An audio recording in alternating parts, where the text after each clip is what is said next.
Ay mga kaminang, ang lulutuin natin ngayon ay isa sa mga paborito ng karamihan, mapamatanda man o bata. Ito yung nauuso ngayon kaya sigurado ako dyan sa kanto ninyo ay meron ito. Ito yung tinatawag nilang KFC. Ibig sabihin, Kanto Fried Chicken or Kanto Style Fried Chicken. Kaya naman naisipan kong gumawa nitong recipe na ito na pwede nyo rin siyang ipangnegosyo o kaya naman sa bahay lang. Pwede nyong ihain sa inyong mga pamilya. Kaya kung ready na kayo, samahan nyo na ako sa aking kusina at magluto na tayo. Welcome to Minang's Kitchen! Iligay natin yung ating mga hiniwang manok sa isang bowl. Yung ginawa natin paghihiwa dito ay pang 15 to 20 pesos na pangbenta. Ipapakita ko sa susunod nating mga videos yung ating paghihiwa ng manok. Yung ating first step ay ibababad natin yung ating chicken. Lagyan natin ito ng asin, ground black pepper, MSG para sa umami taste, garlic powder, at minced garlic para mas lalong sumarap.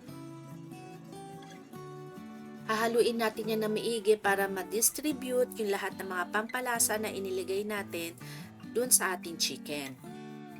At habang ginagawa natin yan, maglalambing muna ang inyong minang. Kung hindi ka pa nakasubscribe sa Minang's Kitchen, i-click mo na yung subscribe button and notification bell para ma-notify ka sa mga susunod ko pa na videos. Kung okay na yung ating pagkakahalo, takpan na natin yung ating bowl ng cling wrap or ng plastic wrap.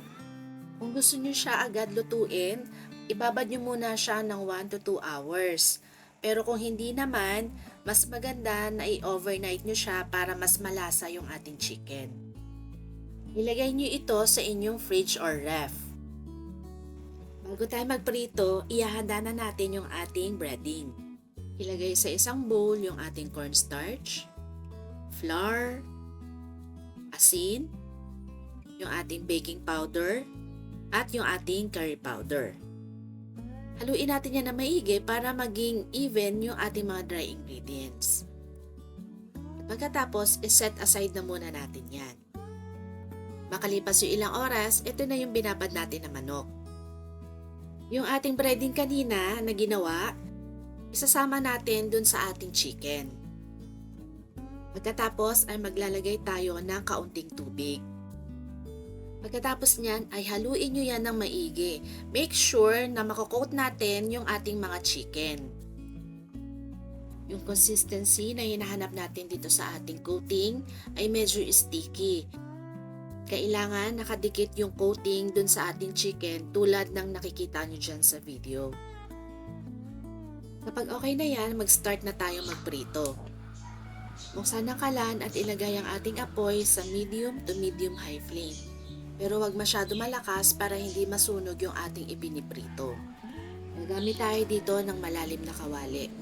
Tapos maglagay ka na ng cooking oil. Kung meron kang used cooking oil ng pork or chicken ay pwede nyo rin itong gamitin dito. At para malaman natin na ready na ang ating cooking oil, gagamit tayo dito ng chopstick. Pag meron ng mga bubbles dun sa chopstick, ibig sabihin ready na ang ating cooking oil. Kapag okay na yan, ay dahan-dahan na nating ilagay isa-isa yung mga na-coat nating chicken. Ipiprito natin ito ng mga 12 to 15 minutes hanggang maging brown and crunchy. Kapag nailagay na natin yung ating mga chicken, huwag nyo muna yan hahaluin. Just let it sit for about 3 to 5 minutes. At during sa duration ng ating pagpiprito, dapat balibalik na rin natin yung ating mga manok para maging balanse yung pagkakaprito natin at hindi masunog yung kabilang side. Ayan, okay na tong ating piniprito. It's brown and crunchy.